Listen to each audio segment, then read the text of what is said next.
I moved into the house with the smell of new paint still sharp in the halls and the floors faintly dusty from the last contractor's boots. It was a skinny 3-bedroom on a sloped lot, the kind of place flippers love.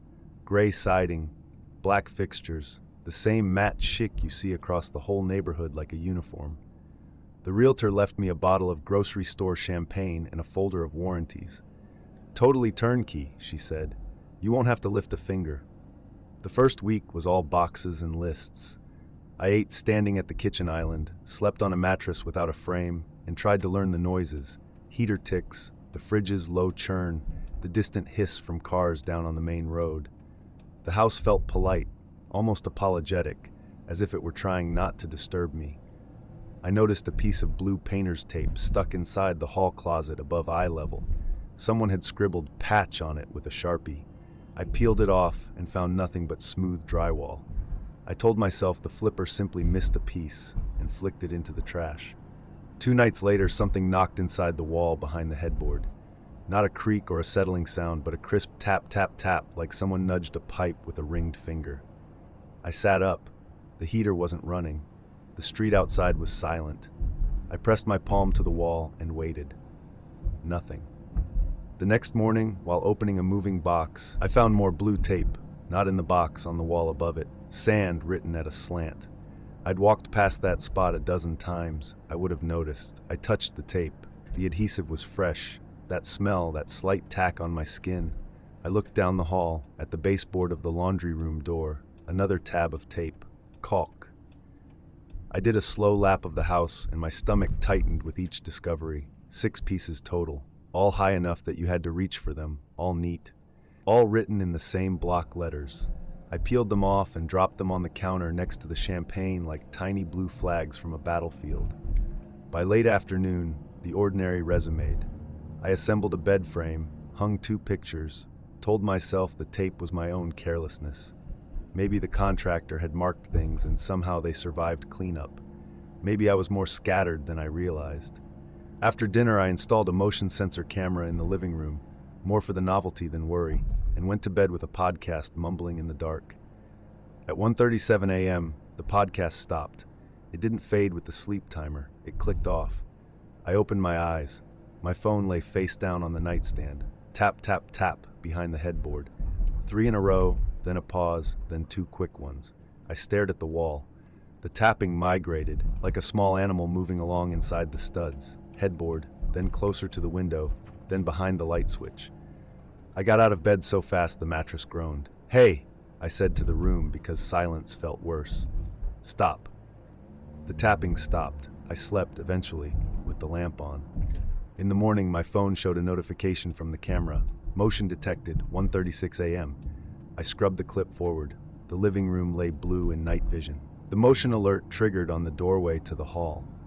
It looked empty, but the camera's little white box tracked movement, at shoulder height, passing from the hall toward the kitchen. The sensor followed something invisible. No person, just the box sliding like it was glued to an outline. I told myself the camera was picking up changes in light from the window.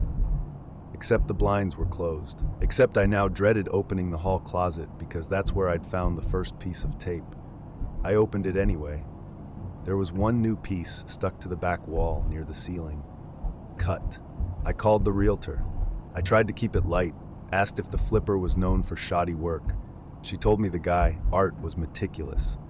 "If you see any tape," she said, "that's just his quality control. He leaves notes for his crew." The inspection came back squeaky. I asked for Art's number.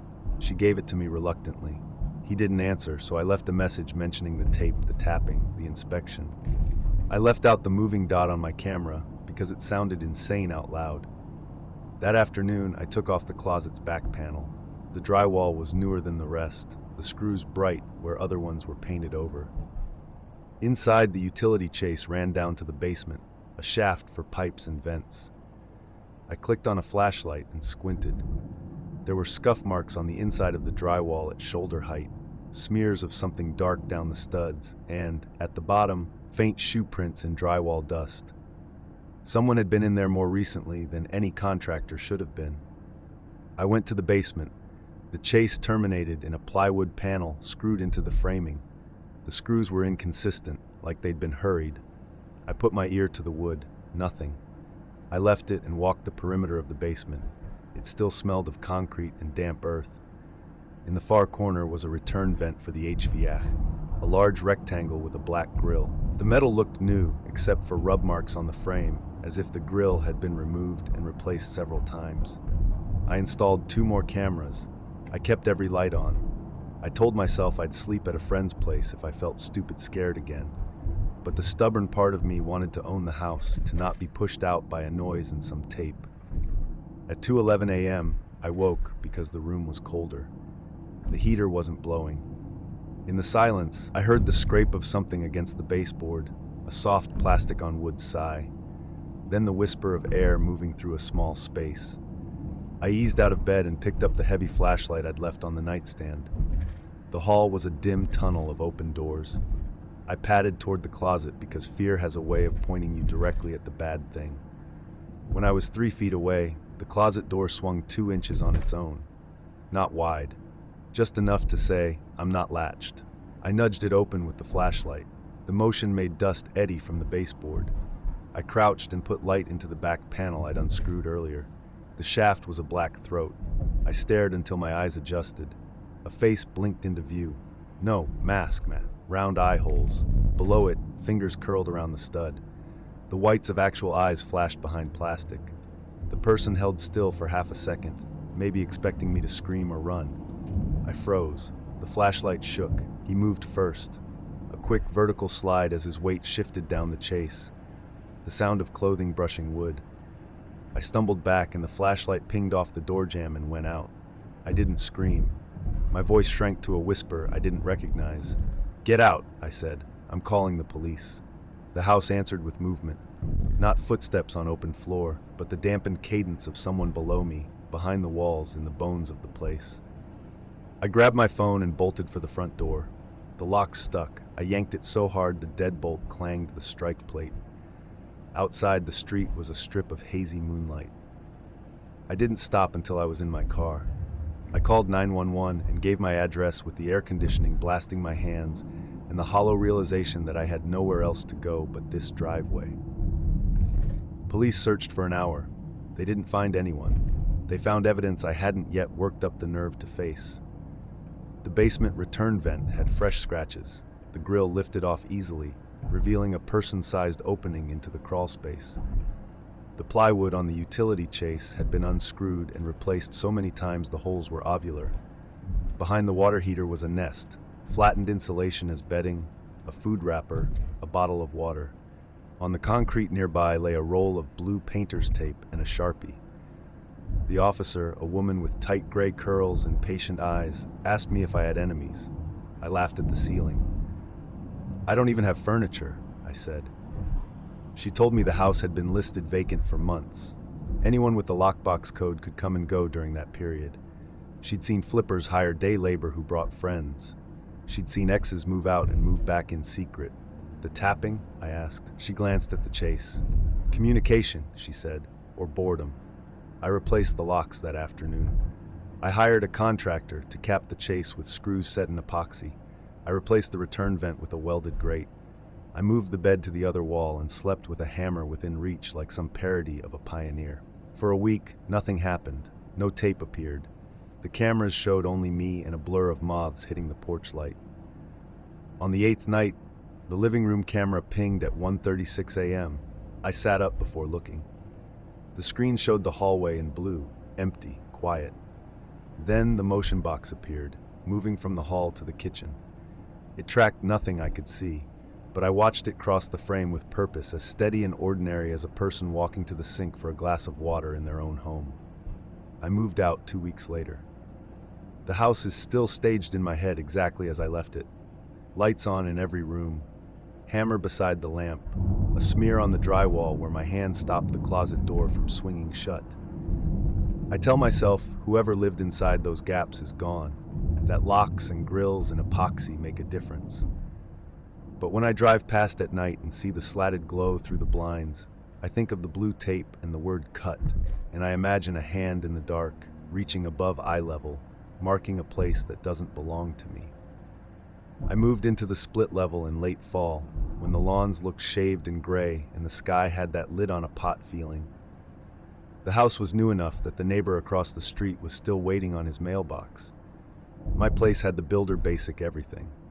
Flat white walls, shaker cabinets, a smart thermostat glowing like a little moon.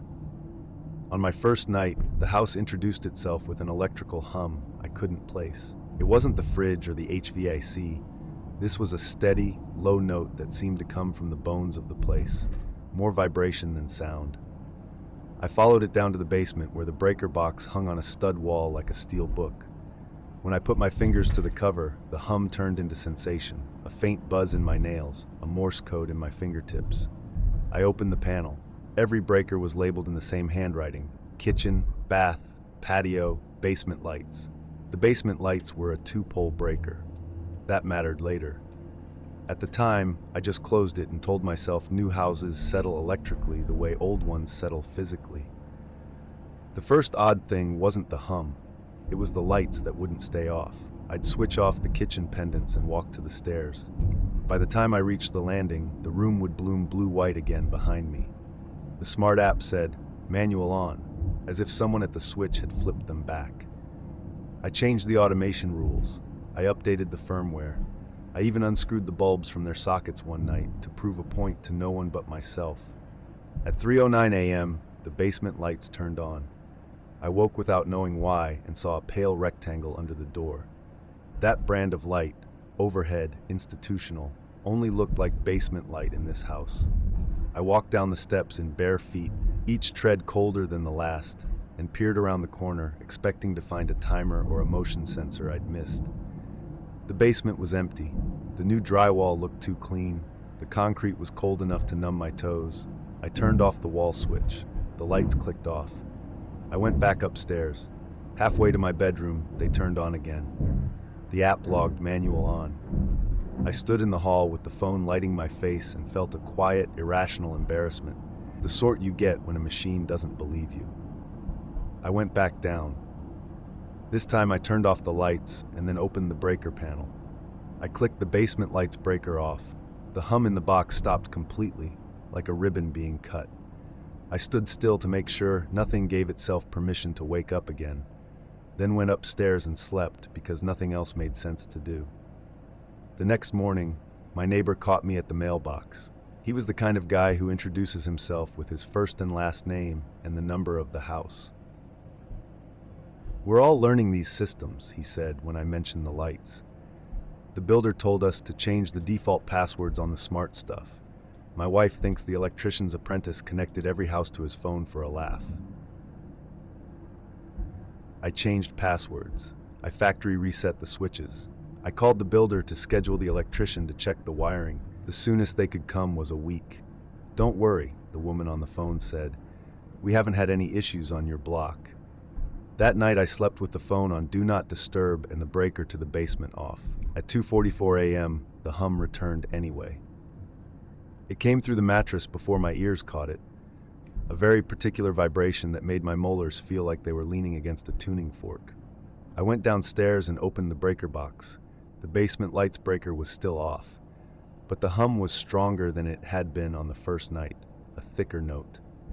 I touched the steel cover. The buzz in my nails resolved into small, precise taps. Tap, tap, tap, pause, tap. A pattern. It made the hairs on my arms prickle because I recognized something like intent in it. I fetched a phone charger and held the plastic end to the panel like a stethoscope for the poor. The taps were clearer. Tap, tap, pause, tap. It sounded like someone on the other side of the wall pressing a screwdriver against the metal and tapping it with a finger. The wall behind the breaker was unfinished stud framing. Beyond it, the crawl space under the addition. The builder had left a rectangular cutout low to the ground for access. I lay on my stomach and held my flashlight into the gap. The light caught gravel, vapor barrier, a tangle of Romex-like white vines, and footprints pressed into the silver plastic, adult size. Bare heel and toes, which was impossible unless someone walked under there without shoes. I wormed in far enough to hit my head on a beam and swear at an empty space. The crawlspace smelled like dry soil and sawdust. I listened. The house breathed in its complicated mechanical way. Somewhere above, a pipe pinged as a faucet cooled. No tapping, no hum. I backed out and sat on the concrete until my eyes adjusted to the idea of sleep again. When I checked the app in the morning, the basement lights had toggled on and off 8 times between 2 and 3. Manual on, every time. I deleted the app. It escalated in small ways. The living room lamp would flare for a second at dusk like the house was winking at me. The dryer would beep cycle complete when it hadn't been turned on. Once, the smart speaker, fresh out of the box, said in its cheerful default voice, "Okay, I'll remember that," when I hadn't spoken. The electrician came on a Tuesday. He wore booties and a neat beard and said all the words you expect: neutral, load, ground fault. He tightened things. He smiled in a way that said he wanted me to feel taken care of. He stood up from the breaker box and said, "Your basement light is on a 2-pole because it runs the stair lights with it.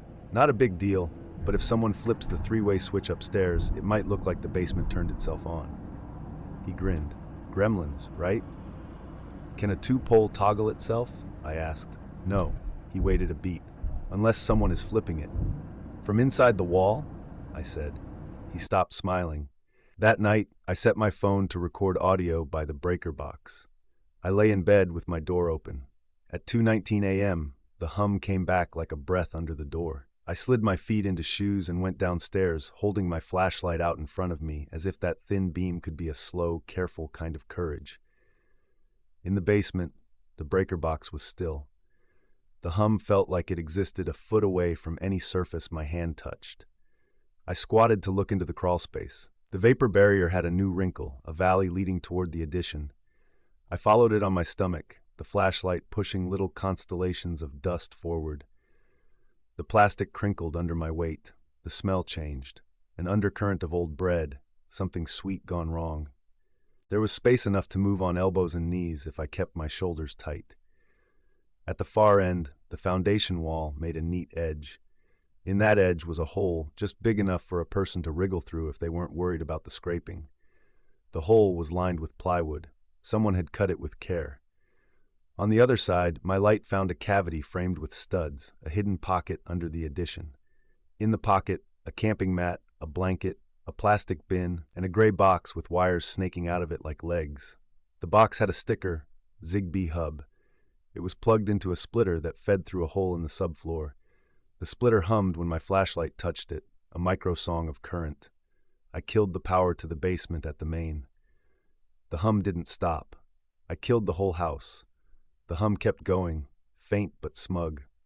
The gray box was running off a battery I hadn't noticed, a brick taped to its underside. I reached across the small room. My shoulder brushed a hanging wire and made a soft bell noise in my bones, and yanked the battery cord.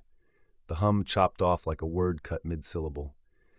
I lay there listening to the vacuum it left behind, the kind of silence that feels like a glare.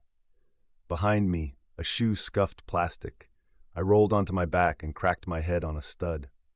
In the hole I'd come through, a shape blocked the spare light. For one awful second, we stared at each other, a face in the crawlspace aperture, hair stuck to damp temples, teeth clamped around a small flashlight instead of in a mouth made for words. The person spit the light into their hand, and the beam skittered across the plastic. We were 6 feet apart, each of us on our elbows. "Don't," I said. It came out more plea than command. They didn't lunge. They withdrew. Their light blinked as it turned away, and I saw more of their profile than I wanted to. A healed split in the eyebrow, the shine of a tear track through dust, the corner of a smile that wasn't happy. They slid out of sight without a single squeak of protest from the plastic. I listened to their retreat, the faint crumple, a hand on a beam, a quick, practiced escape, then the smallest sound through drywall somewhere above, something opening, something shut softly. I backed out the way I came, faster than I thought my shoulders would allow. In the open basement, the main power was off, but the house didn't feel dead. It felt alert. I called the police with a voice that made the dispatcher ask me to repeat my address 3 times. Officers came, and dogs, and the builder's superintendent in pajama pants. They found a quarter-sized hole drilled in the back of my thermostat. The wires inside were clipped and spliced into an extra cable that snaked through a stud cavity to the hidden pocket. The Zigbee hub had been bound to my switches since before I moved in. The superintendent swore he'd fire someone. The police asked if I had anything worth stealing. I told them I didn't, and that this didn't feel like stealing. It felt like someone living inside a radio station, throwing switches because they could. I replaced every device with dumb versions. Toggle switches, a cheap round thermostat, lamps with pull chains. I sealed the hole in the foundation with mortar mixed until my wrists ached. I bolted steel over the access to the crawl space. I slept upstairs, then not at all, then at my sister's place for 2 weeks. The builder paid for an alarm system. On the first night it was armed. At 2:21 a.m., the panel beeped a single chime, door open, and then corrected itself, door closed, without identifying which door. The company said it was a sensor learning. When I checked the event log, the timestamp read 2:21:7. My audio recording from the night of the crawlspace had caught a little ping at that second, almost like a laugh. I live in the house still, with its dumb switches and quiet nights. The breaker box is just a steel book again. Sometimes when I turn the last lamp off and the dark spreads like a spill across the floor, I feel the old hum in my fingernails, a phantom signal looking for a receiver. I remind myself there are easier homes to haunt than mine. Then I check the back door twice, listen for plastic crinkling where there is no plastic, and wait for the basement to remain simply, blessedly still. The seller left a welcome mat that said home in letters so big they looked like a dare. The mat was a little too cheerful for the narrow cottage, with its steep roof and 3 weirdly tiny dormer windows that made the second floor feel like a treehouse. I planned to replace it. I never did, because I started watching it. The house had been staged and empty for months. There was a lockbox on the side door during showings. My realtor told me they removed those at closing, but when I pulled into the driveway on moving day, the lockbox still hung there like an old bruise. I texted her. She promised to get someone to pick it up. "Don't worry," she said. "Those codes change after sale." That night at 3:17 a.m., the doorbell chimed. I jolted awake, checked my phone, and listened. The chime wasn't a frantic ring. It was a single polite ding-dong, the kind of tone you get in catalogs.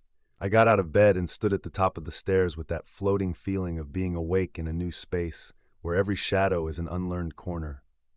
I yelled, "Hello," and instantly felt foolish, because who answers a doorbell at 3 in the morning with a hello? The peephole showed nothing but a smear of porch. The street was empty. The porch light burned its theatrical cone. I opened the door, because I am not the smartest person. Nobody on the step. The welcome mat was wet with dew. In its lower right corner, the fibers were crushed down in a clean rectangle, like someone had been lifting that corner between their fingers. I went back to bed with that harmless explanation people reach for. Kids. A neighbor calling old codes on the lockbox out of boredom. I made a note to remove the box myself in the morning. The box was gone by noon. No one admitted to taking it. The listing agent didn't. The contractor the agent sent didn't. The neighbor with the brand new mailbox didn't.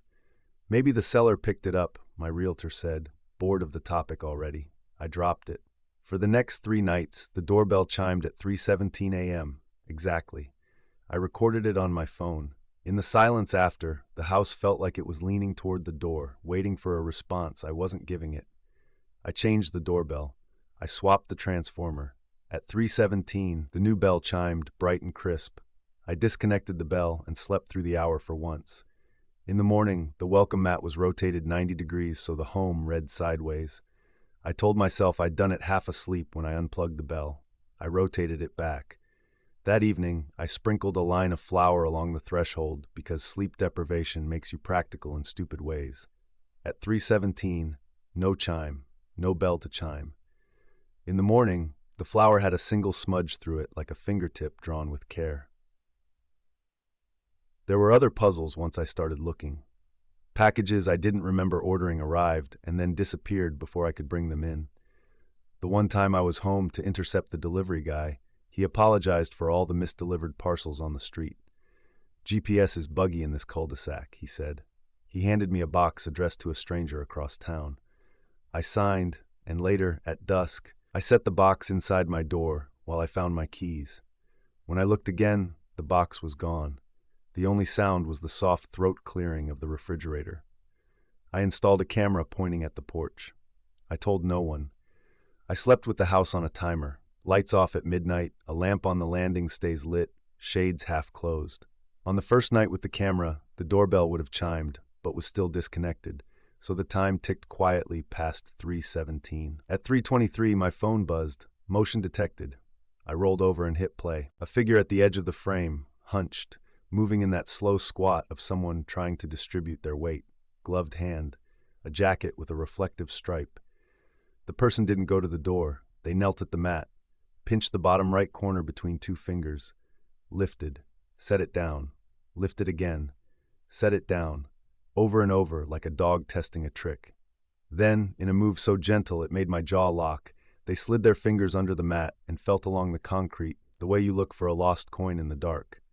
I called the police with the video still open. Before the car arrived, the figure returned and did the same ritual. Lift, set down, lift, feel, underneath.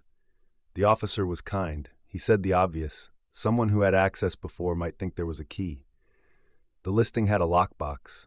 Contractors sometimes hide a spare for convenience and then forget. He checked the porch, the bushes, the rain gutter. He shone his light into the little mailbox by the door. Empty. "We'll do extra patrols," he said. "Put the mat inside for a while." I brought the mat in. The porch looked naked without it. For 2 nights, nobody came. On the third night, I woke at 3:17 anyway, because patterns teach your body even when nothing happens. I lay there in the thin light and listened. A minute later, the softest clink at the front of the house. Not the bell. A little collision of metal on metal. I got up and went to the landing where I could see the front door from above. The deadbolt turned. The latch retracted, then popped forward again, as if something had tried a key and failed to twist it far enough. I stood so still my calves trembled. The lock tried once more. The deadbolt nudged in its housing. Then nothing. In the morning, there was a scuff in the paint around the keyhole I didn't remember. I called a locksmith. He showed me where someone had used a thin tool to feel the cylinder. He replaced the lock with one that took a key you couldn't copy at the hardware store. "Do you want me to rekey the side and back, too?" he asked. I said yes, because saying no felt like agreeing to something else. That afternoon, I took the welcome mat out of the closet and flipped it over. The underside was rubber. Near the bottom right corner, a tiny hole had been pushed through the rubber with something like a nail. I pushed the tip of a pen through and felt it nudge the concrete. It made a clean click. Whoever had been checking the mat would have felt that hole and the hard surface beneath like the promise of a key that wasn't there. I thought that would be the end of it. It wasn't. A week later, I decided to replace the doorbell chime with an old-fashioned brass one, the kind with rods. When I took off the existing cover, I found a second set of wires neatly coiled and taped to the backplate. On the tape, a number written in Sharpie, a phone number. I called it because by then caution felt like a posture and curiosity felt like a plan. A man answered. He sounded old and surprised at once. When I gave my address, he laughed, a dry little sound. "I used to own that cottage," he said. "Let me guess. You found the mat." I didn't answer. "There's a key under the third step," he said. "There always has been. For the mail carrier, for my sister, for when I forgot my own. Under that third step tucked behind the stringer. I told the listing agent to cement it, and I guess he didn't. Or maybe he did, and someone replaced it. Hard to kill a habit another man found helpful." "Someone's been trying to use it," I said. "Yeah," he said. "That's why I told them to cement it." After we hung up, I sat on the steps and counted. 1, 2, 3. I reached under and found the place immediately because the paint felt different. The finger-sized notch was too smooth for a mistake. There was no key. There was, however, a folded piece of paper pushed so far back my knuckles scraped wood getting it out. On the paper, in that same hardware store Sharpie handwriting I'd started to recognize on every leftover in the house, someone had written, "Bring it back." The police took the note. They added patrols. I replaced the steps with solid boards. I filled the notch with epoxy and topped it with paint that didn't quite match. The welcome mat is inside the hall closet now, against the wall where my vacuum lives. The doorbell is a rod that sings a dignified bong if guests come before dusk. I sleep through 3:17 most nights. When I don't, I lie still and listen to the thin creaks of the house as it cools, the clicks of the baseboards, the fridge's long exhale. Sometimes the deadbolt shifts as the doorframe swells, and I picture a hand on the other side testing for a weakness, more ritual than attack, a habit someone hasn't let go of. The mat still smells like wet rubber and porch dust. Every so often, when I open the closet, I'll see its bottom right corner slightly bent as if lifted and set down by fingers too polite to disturb anything they aren't sure they're allowed to take. I tell myself the person found another doormat with a key under it. I tell myself habits can migrate. But some nights, quiet, winter, the kind where sound carries, I think I hear a soft chime that doesn't exist anymore, and the whisper of a gloved fingertip smoothing flour that isn't there, careful and patient, still sure that home means a key is close by if you check again.